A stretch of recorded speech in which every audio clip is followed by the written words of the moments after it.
And we are live. Hi, everyone. Welcome to a new episode of Global Citizens. My name is Calvin. I'm the show's founder and host. And this is actually the first episode of this year for the year 2020. So, Happy New Year to everybody. All right.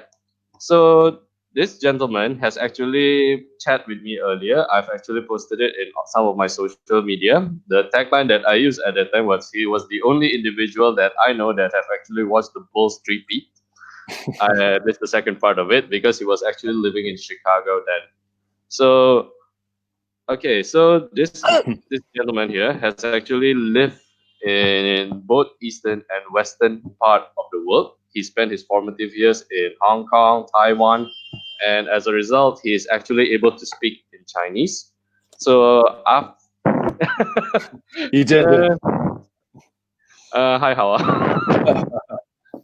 Okay, so along with that, after when he returned to the states, he actually he was doing a dream job that I think both of us share because I always wish that if I was living in the states, I think I would have become a sports agent or something along that line. And along with that, he was in the education sector for 18 years before actually converting to his current career as a loan originator, mortgage loan originator.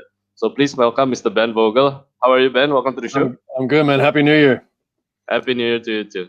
I gotta say up front though, like I just told you before we started, I'm a little under the weather, so if I start coughing, my apologies. So, No worries, no worries. It's fine, it's fine. I mean, yeah. as long as you got your water, it's cool. Yeah, we're good. Got my Cubs mug and everything, so we're good to go. So All right.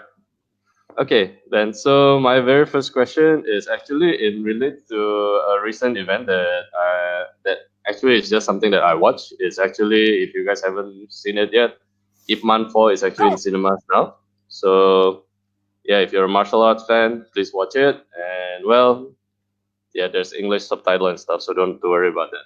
All right, so if you have watched all of the series of Iman, I'm not gonna give a spoiler because I'm so afraid somebody's gonna hit me with eggs or something. So from episode for the first to third, there's always an issue that I feel is still prevalent in today's society. I mean, the movie itself, the characters, while based on some of them are based on real life characters, they are fictionalized characters, and along with that, well, it's done in order to appeal to a Chinese box office. But the issue that is inside is still prevalent in today's society, and that is on racism. So Ben, my very first question to you is this: yeah, when you first come in to to Hong Kong, Taiwan, from when you were younger, what was your first impression? And until now, how do you manage to forge a bond with the Chinese? sure, no, it's a good question to start off with. To answer that, I have to probably give you a little bit of my background. I was born in the States. I'm from Idaho originally. But when my dad got a job opportunity to be in the corporate side of McDonald's, my family moved overseas. I was so young. I was only 7 years old when we moved to Hong Kong. And so my recollection of that, first of all, it's fantastic. I was so excited just being a kid going somewhere. Much less, I didn't know the difference between moving to Chicago versus moving to Hong Kong when you're 7 years old. So I think my first kind of my memories when I think back on that, everyone in Hong Kong was so. I mean, this is the early '80s. I'm a little bit older than you, as we talked about. But Age is just a number. right, exactly. Yeah, I have no business being my age, but that's what the passport says. So, but anyway, I was so young, and my memories were fantastic. I just remember everybody being so welcoming, even at that age and whatnot. And I think back, and maybe my memory's a little foggy because when we first moved to Hong Kong, our house wasn't ready yet to move into, and so we actually spent 2 months living out of the Hilton Hotel, and it's not there anymore, but it was in central Hong Kong. Excuse me, but we, I don't know if it was a situation where my memory is a little skewed because it was, hospitality type of, living basically, but Yep. realistically, whether it was in the hotel or outside of the hotel, I just remember everybody being so welcoming and warm towards my brother, my mom, my dad, myself, everything. So my memories are great. From a lot of that I think skews back to the fact that we went to an international school too, And if you've ever been to Hong Kong, if even today, Hong Kong is such a melting pot of culture, of people, and so it was easy to blend in. It was easy to be accepted. It was easy to get around. And I just I've always think warmly, and I'm very thankful that Hong Kong was my first stop, because as a melting pot, I think we were able to transition easier. Yep. It's the cultural side of Hong Kong. Like I said, if you've ever been, there's so many different nationalities. Obviously, it's Chinese now, and when I was there, it was under under English control. But it was always such a melting pot of communities and culture and people of different backgrounds. So it made my experience a lot easier. But it was welcoming. That's all. That's when I think of Hong Kong, I think of just such an openness and people giving and just being carefree. So we lived in Hong Kong for 3 years. And then we ended up in Taipei, Taiwan, and a little bit different when we moved to Taiwan, and not necessarily a bad thing. It was just a different experience. Taiwan was kind of trying to find its identity. I think at that time, we're talking 1986, 1987. So my perception of that, and again, the thing that I keep going back to is that I went to an international school, and when we moved to Taiwan, I went to Taipei American School. So I had that community, that international community to fall back on. But having said that, just the people, Asia period, I've been to a lot of Asian countries. It's just that warmth and acceptance, no matter where you're from, they just accepted you with open arms. So, yeah. All right. For those of you who just tuned into the show, welcome. And for those who is actually new to the show, Global Citizens is a podcast that I created in order to host third culture kids like Ben, myself, cross culture kids, nomads, and of course, expatriates. The reason being is that when you come into a country, okay, on a holiday, you are there as a visitor, you're there as a tourist. Well, I really dislike it when people say, "Oh, I went to this country, so I know." The thing is because you are there on a visit. You are there to. Not everybody will visit a tourist vacation spot every day, and when you are new to the country, it's just a new experience. So pretty much, unless maybe I don't know, you got pickpocketed or something, that's pretty much a positive experience. Ben and I live in the different part of the world. Then, as a result, for us, it formed who we are, as we experience both positive and negative. And the very first issue I mentioned is because if we realize that at a young age, then we tend to be a lot more cautious on how we behave. All right, Ben. Yeah. So I'm gonna ask you something that you're gonna hate me for. I think I know what's coming already. So yes. Yeah. What is home to you, and what composes your anchor? As in, what keeps you centered in who you are? Yeah, the epitome of TCK questions, right? So Yep. that's my last birthday I turned 44, and I'm supposed to have that answered by now, you'd think, right? But yeah, I don't know. I still to this day don't know where I could technically say home is. I'm American by birth. My passport's American. Proud of it. I'm an Idaho boy on paper. I lived in Chicago for a while, and then we moved overseas. So it's such a hard question to answer, and I know I speak for many when I try to answer that question. Right? So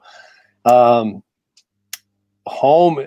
I guess the nice thing about getting a little bit older is for a long time, I honestly could look right at you and have no clue how to answer that. I mean, I still really don't. But, as you age, as you mature, as you get milestones in your life, you get married and things like that, home doesn't necessarily become a physical place.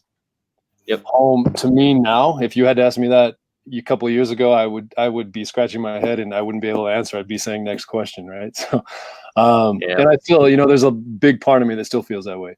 I live in Utah. I'm not from Utah. My wife is from Utah, and the way I can answer that now is home not being necessarily a physical place anymore. It's where the people are that you love and you get loved right back. So obviously right now with my wife being here, home is where my wife is. That's the easiest way I can answer that.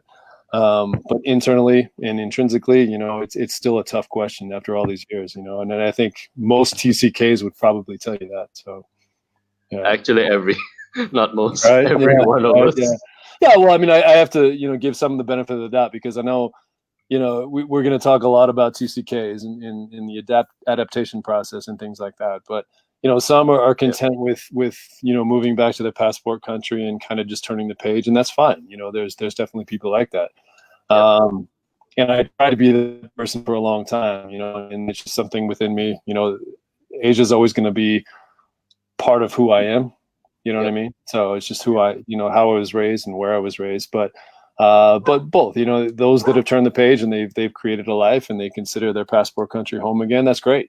No judgment there whatsoever. But there are probably more of us like you and like myself that still struggle with that concept, and it's a tricky answer. And I don't think there's a right or wrong answer. And I don't even think there is an answer, but I guess if you had asked me, go ahead. Yeah. If you had asked me today where my wife is, that's kind of how I view things. So. Oh yeah, I've actually said it before, but first off, we please congratulate Ben because he actually got married last year. Yeah, thank you. I think it's around May, right? Yeah, May 18th. All right. Okay, Ben.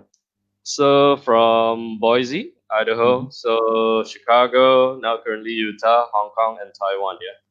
So with a couple other states in between. So I've actually was doing the math earlier before we jumped on, but I've lived in 27 houses that that kind of went along with 4 countries and I think 5 different states. So over 44 years. So who knows, man? It's kind of a wild life, but yeah, you get it though. You're smiling because you get it. I get that. So yeah.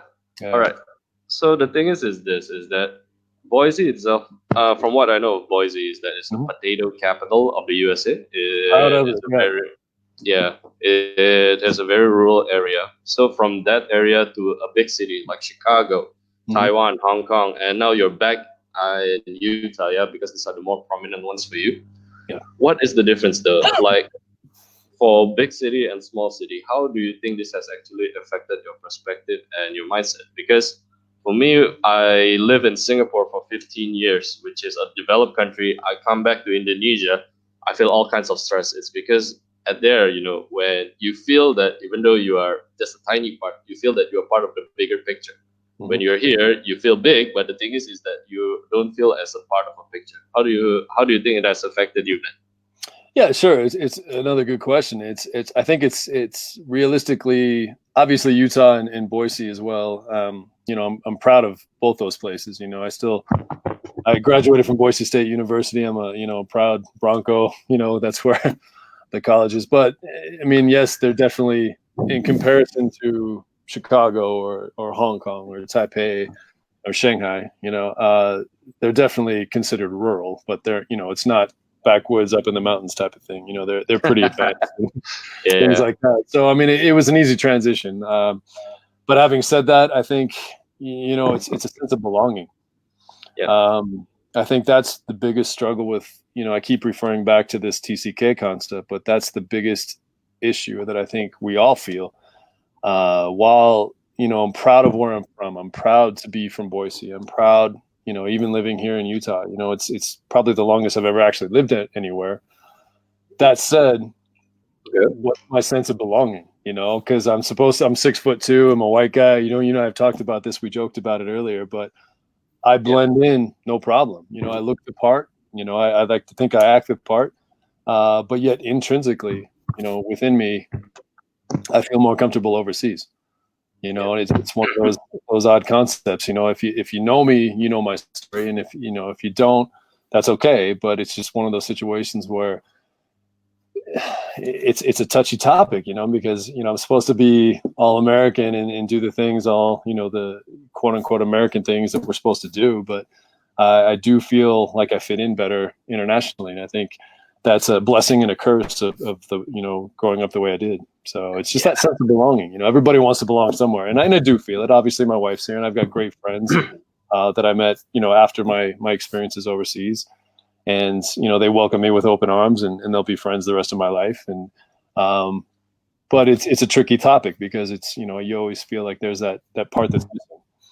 I sit here in Utah, Salt Lake City, Utah, and I think daily about what's going on overseas. I think I miss Asia and things like that. But I'm not going to say it's horrible here, obviously. I came back to a good situation. I came back to a job and a wife and things like that. But realistically, the internal part of me still, I think a lot of, you ask a lot of TCKs, you as well, we get antsy. You spend so many years in one place, you start to get a little antsy. That internal clock starts to go off and you start to think, maybe it's time to move on, and that happens, but again, I think it's a product of where we've been and how we were raised. So.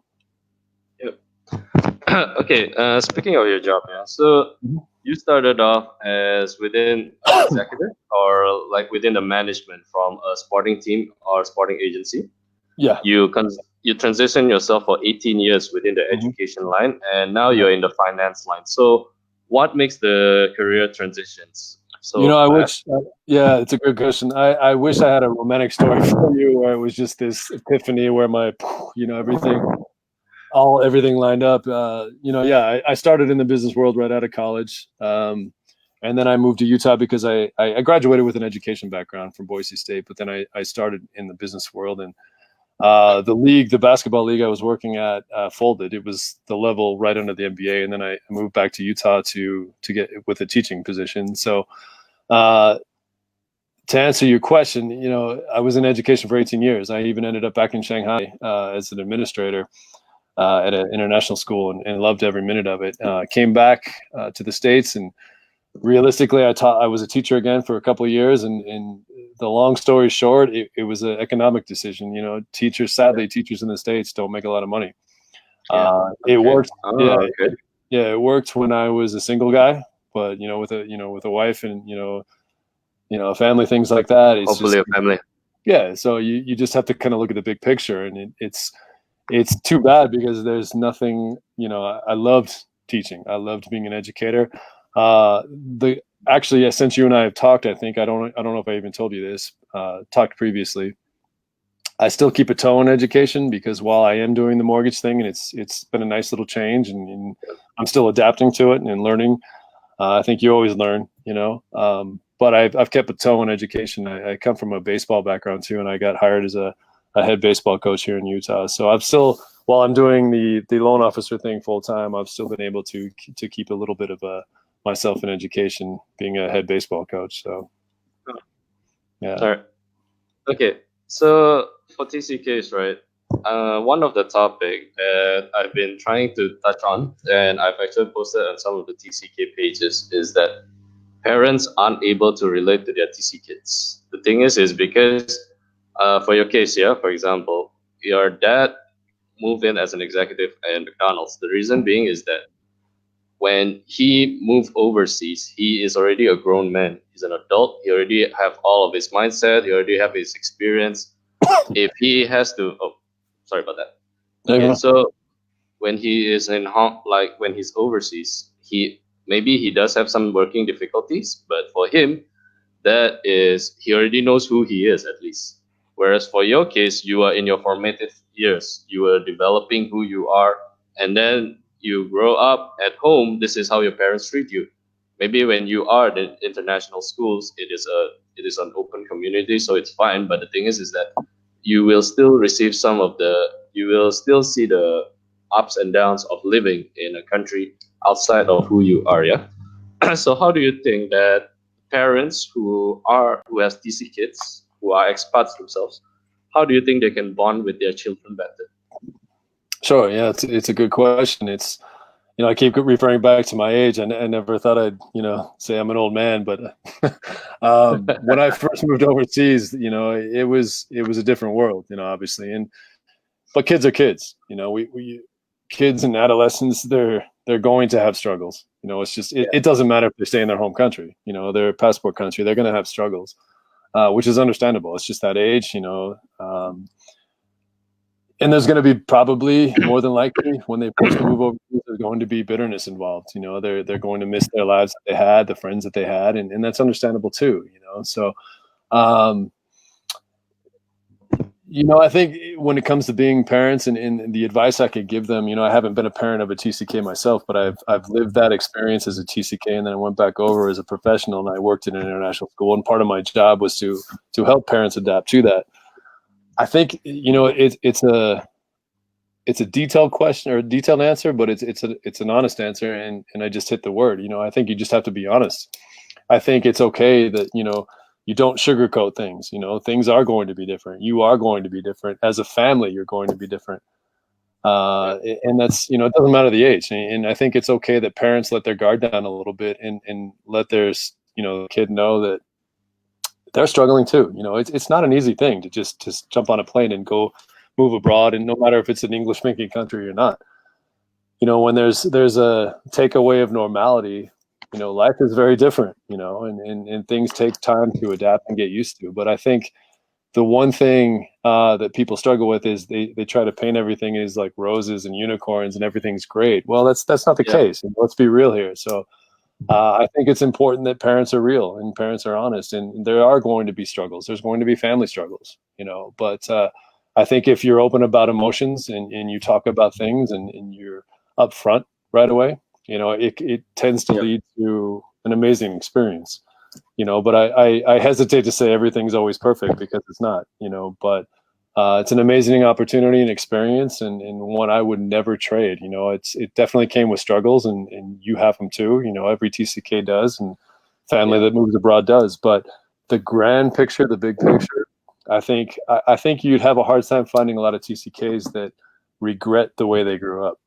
So. And on that note, the thing that funny you should mention that. One of my past guests is actually the one who said that, and that is Anna. The reason being is that she feel that she must settle down at least. She's currently living in Dublin, so she must settle down. It's because she doesn't want her kids to experience what she went through. Oh, really? Pretty sad in a sense, because I feel that being a TCK is actually, while you struggled in your younger years. I'm sorry if you're a younger TCK who's watching this. And yes, in case you don't know, my channel you can swear, so life is gonna be a bitch when you were younger. Yeah, but that doesn't matter if you grew up overseas or if you're in your passport country. Life is tough anyway, right? So go ahead. So life is gonna be again a bitch. I'm sorry for the language, but this is my channel. I can say whatever the hell I want. That's all right. But the thing is that in your adulthood, is gonna be the biggest wonder you can have. It's because you don't just carry the mindset of one country. You carry everything from where you live and who you connected with, and connection is one of the most important thing in an adulthood. And well, you have international, man. You don't just have in one city whereby every one of them are your friends. You have friends from different part of the world, so that's the coolest thing you can have. Yeah, and to piggyback on what you just said, I mean, every student, no matter the cool thing about growing up in an international environment, I said this a lot when I was in Shanghai, but every single student, no matter if they started as a pre-K or kindergartner all the way through 12th grade, everybody at some point was a brand new student going through that exact same experience at some point, right? Yeah. So the community that you have at the international schools, I went to Hong Kong International School, I went to Taipei American School. Everybody was in the same boat. It didn't matter if you'd been there years or if you were brand new, and everybody goes through the same experience. And I think you bond as almost, not to sound cheesy, but you bond as a family, and I think that's one of the perks if you really allow yourself to be open and allow yourself to experience the good of this. I'm not going to say it's easy. You and I both know it's not an easy thing, but there is tremendous opportunity. If you can get through that first experience of culture shock, if you can get through those first couple months, if you can allow yourself to be open, no matter what age you are, and it's okay. It's okay to be scared. It's okay to want to talk and vent, because I think kids, the one thing about kids, my brother and I both got lucky. We had parents that were always accessible. We would always talk to them, even 30 years ago. But you need to vent. Parents need to vent. It's an experience unlike no other, right? So it's just a situation that if you really truly allow yourself some time to adapt, more likely than not, it's gonna be a great experience. So so earlier you mentioned on loneliness. So I created something called an idiom that I created. It's called the T stairs corner. The reason why I call it the T stairs is because it's a staircase in my old primary school when I was in Singapore. The Oh, yeah. reason, and I used to sit there playing with my phone, or at that time was I was talking with my best friend who's from Indonesia too. We always hang around there. The reason being is that it's difficult for us to mix around with the local kids who are Right. doing their own stuff and everything. Yeah. So, what would you advise a TCK to actually best ingratiate themselves to their host country, whether it's an Eastern country or Western countries? Yeah, it's a good question. It's a good question with somewhat of a simple answer. Yeah, This is Ben Voegele talking. I'm not a doctor. I'm not any kind of psychologist, things like that. But, dive in, get involved, enjoy and appreciate the surroundings in your new situation. It doesn't matter if you're going from the States or from wherever to another country. It's about, look, we've already kind of hit on it, but there's going to be culture shock. There's just no way to avoid that, right? It doesn't matter if you're American, German, Indonesian, there's going to be a sense of culture shock. But instead of hiding, in the background and kind of blending into the walls, I think it's important to get involved, one thing we talked about, like I keep going back to, the only thing I really have to fall back on is my own experience. So that's all I can really talk about. But my parents always said, you don't always have to like things, but just try them. And I think if people would be willing to, those that are moving overseas, those first couple of weeks, months, things like that are going to be a shock. There's just no way around it. But be willing to allow yourself the experience of diving in, try things, get involved with the local community, go out to night markets, if you're in Asia, go do experience things that the locals would do. That way you have that perception of both angles, right? So, and it's the same thing if you're coming to the States, I do believe people are generally good, and they do want to help those that are coming from another country and assist with, their acclimation process. So my biggest advice, it's a roundabout answer, but it's just dive in, go full force right in. It's going to be scary. There's going to be things that are uncomfortable, but that's life, right? So, but that's my biggest advice is, take a chance, dive right in. So, just to add on a bit more, it's not going to be easy for months. It's going to be easy for years. Yeah, right. Actually, very minimum months. But yeah, so some people acclimate better than others, right? So some people does that. It took me years, I think. But I remember my first year, I called my parents every single weekend. But the thing is that after my second year or something, then after that, I just got used to not calling. And in fact, in my adulthood, for at least this 1 year, I've been back to Indonesia. I've been trying to rebond back with my parents. I mean, I love my parents; they're always there for me. But the thing is that, well, having spent your time away outside, well, you just got used to being alone, I guess. So when there are stuff that they did, when they did it out of love and concern, you just tend to feel this. Why do you have to do this? Just let me tell you guys something. My first month or something, when I come back to Singapore, my parents told me that I can't go out drinking, and if I'm going to meet somebody, I have to tell them who I'm meeting. I'm like, are you kidding me? Right. I know I went through the same thing, so I get it. Yeah, I'm 20. I was 20. I'm going to turn 27 in a few more weeks. So I was like, okay, I'm 26. I'm not exactly a tiny guy. Okay, I'm not a really big guy. But the thing is, in Indonesia, people aren't really big anyway. So, and I'm trained in martial arts. I've been in the army. You tell me that I can't take care of myself. I'm like, what? But for them, it's not because they don't know that I can't take care of myself physically. It's more towards mentality. So yeah, it took some. I need to consult with. If one more advice that I can add, maybe to what Ben said, is actually if you are feeling a reverse culture and you have somebody who, if by luck you have good friends, buddies, or in fact your cousins, spend a lot more time with them because they are actually the closest thing you can have to a family at that time. If they are your real family, good for you. So that is actually the one that's going to help you in helping you to transition easier. Yeah, and likelihood is that they're going through the same thing you are. You know what I mean? If you're over there, so I totally agree with you on that. So yeah, you suffer together. Hallelujah. Yeah, exactly. So. All right. Have you ever experienced any kind of personal or professional learning opportunity? In this show, I don't like to call failure a failure. I call it a learning opportunity. Yeah. Do you ever experience any of it because of cultural differences? Sure. No, it's a good question. I was thinking about this earlier too. It's professionally, I don't think so. It is Yeah.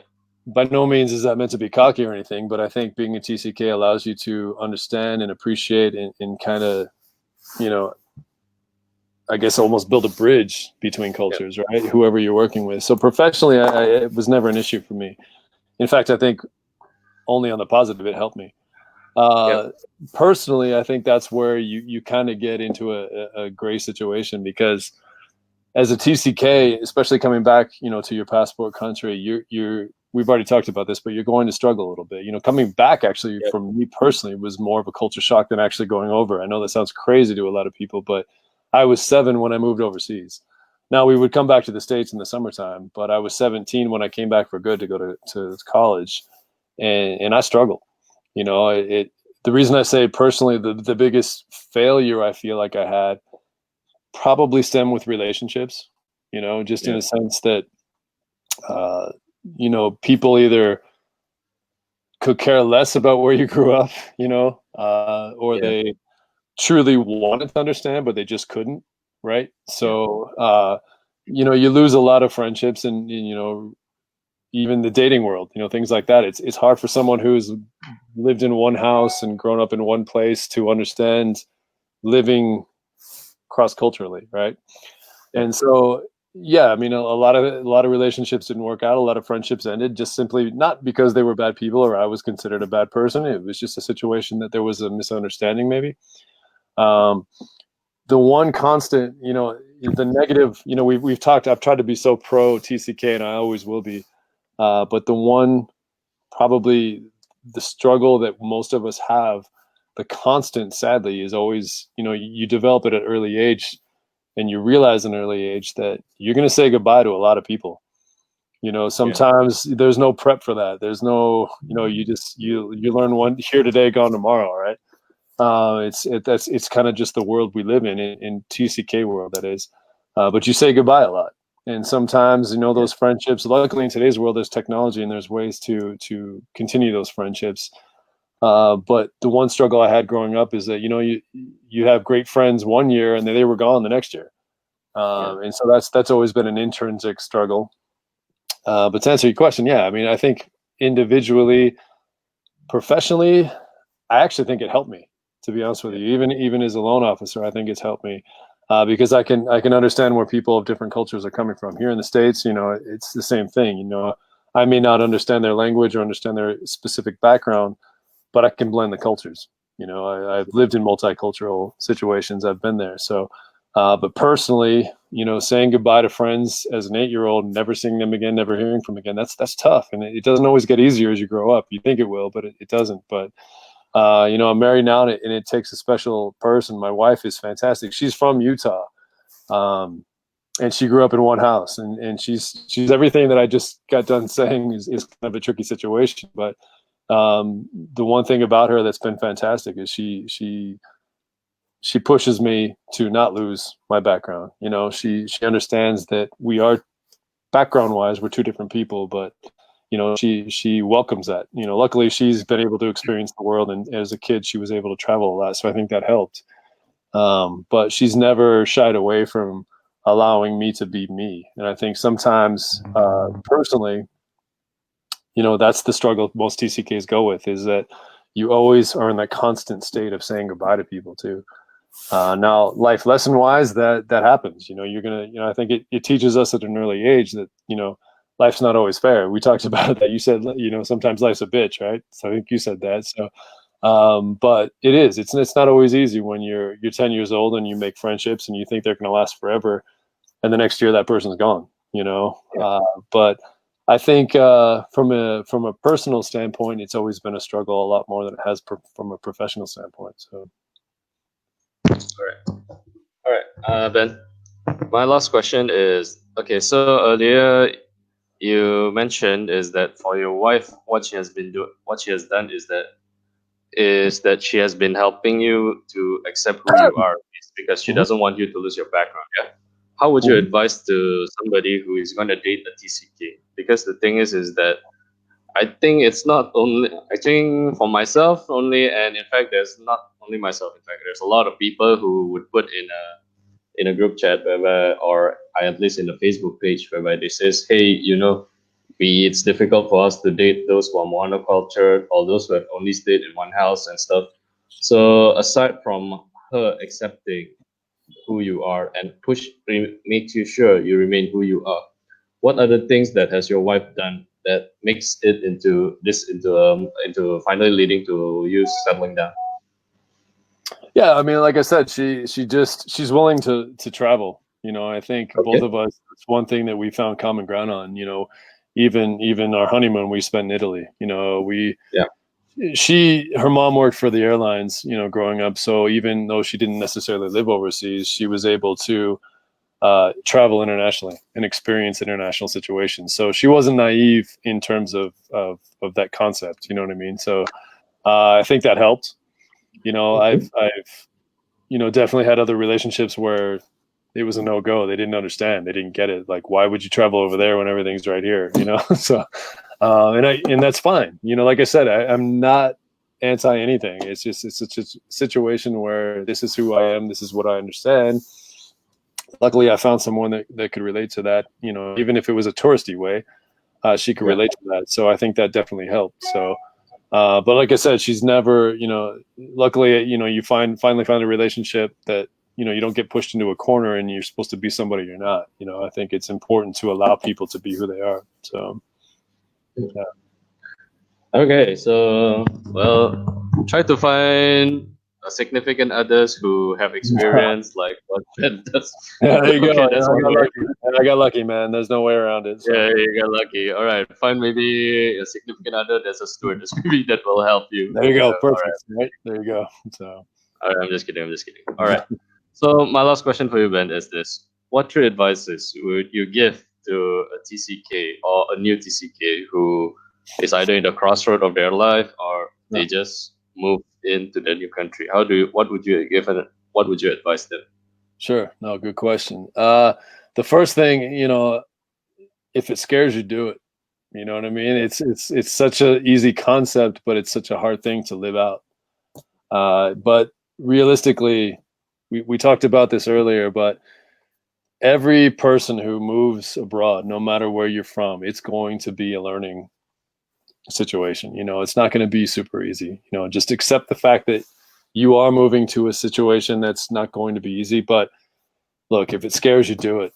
Don't, even as an adult, if you get the opportunity to live abroad for a year or 2 years, or you might fall in love with the concept, and you might get over there and that's find out that that's who you've always been and what you've always wanted to do. But don't shy away from it just because something's scary.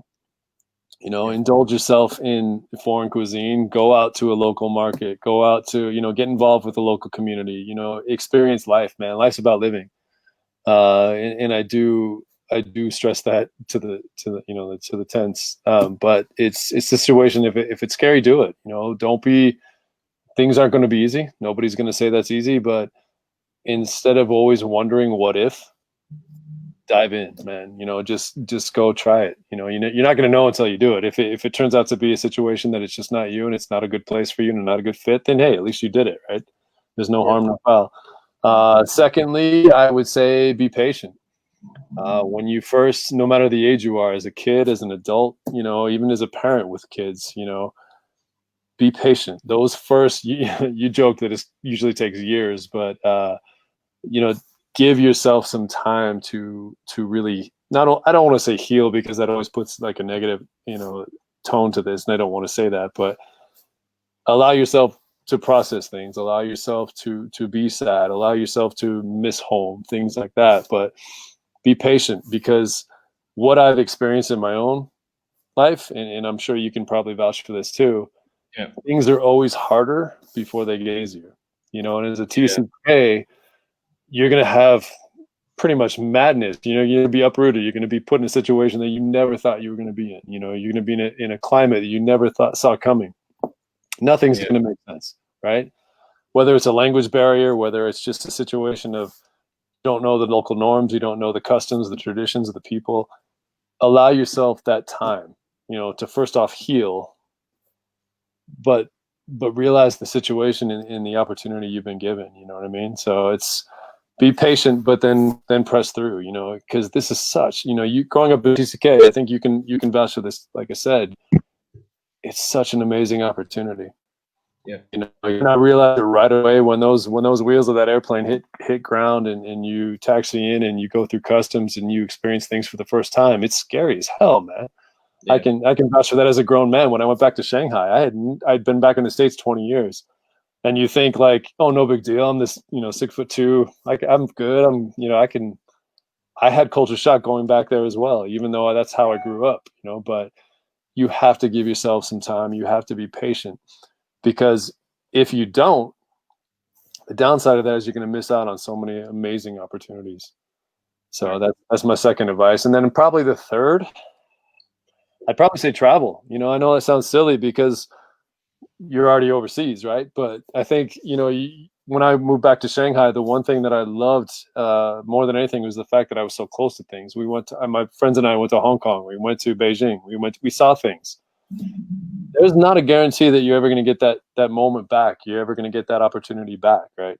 So I sincerely say, if you can, and you've got the finances and the ability to do so, don't just settle for where you're at, but explore as much as you can. Get out and travel, because there's no guarantee. I mean, I never necessarily thought I was going to be back in the States at this point in my life, and even after I went to Shanghai. So, but I'm so happy that I got to explore, the Great Wall of China. I went back to Hong Kong. I went back to Taipei, got to experience revisit my upbringing.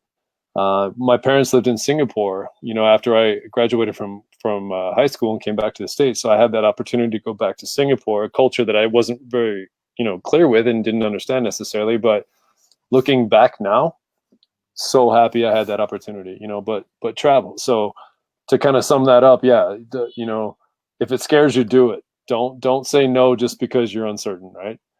Second, just be patient, give yourself time to acclimate and to adapt. And then third, travel. Get as much out of this experience as you possibly can. So. All right. Okay, guys. That's actually my last question for this episode.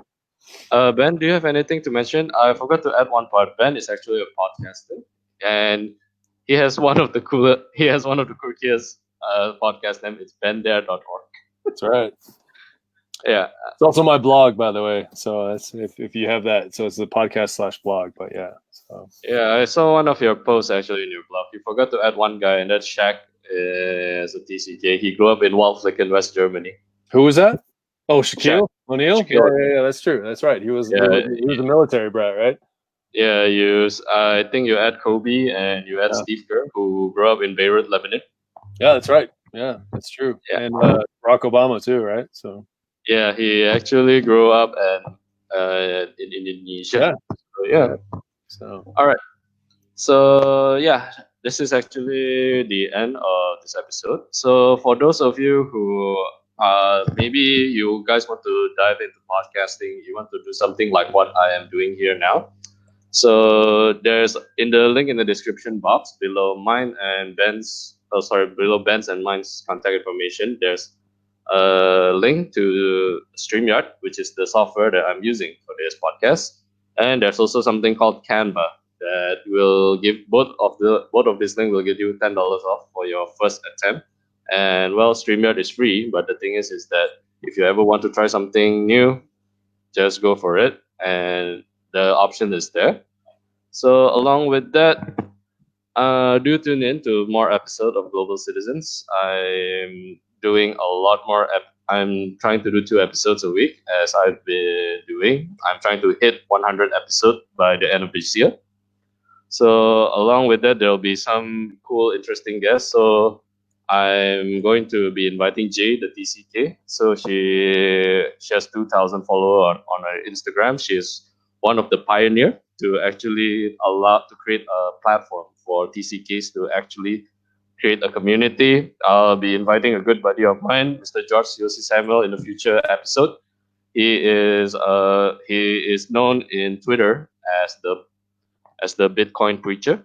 He's running a lot of stuff. So there'll be a lot more interesting guests coming up. So thank you so much, Ben. I really appreciate your time today. Not a problem, man. It's I'm here to help. You know, I lived it. I both as a kid and as an adult. You know, that's why I'm reaching out. I love the fact that what you're doing is helping so many TCKs, and I think we're all in this kind of together, right? So as a community of people who understand each other, because you know it hasn't been that long since there was a label to this, or at least something we could kind of migrate to as a cultural, you know, of people that grew up the way we grew up. So whatever I can do, you know, just for the folks out there listening, you know, if they have any questions or would like to chat more, feel free to reach out, you know, through social media. So yeah. And with that, that's the end of Global Citizens, episode 22, the first one for the year 2020. So bye, guys. Yes, shout out to Pablo. He actually gave a like, and thank you so much for those who tuned in today. There we go. So thanks, Calvin. Appreciate it. Happy New Year. Bye, Ben. All right. Bye-bye.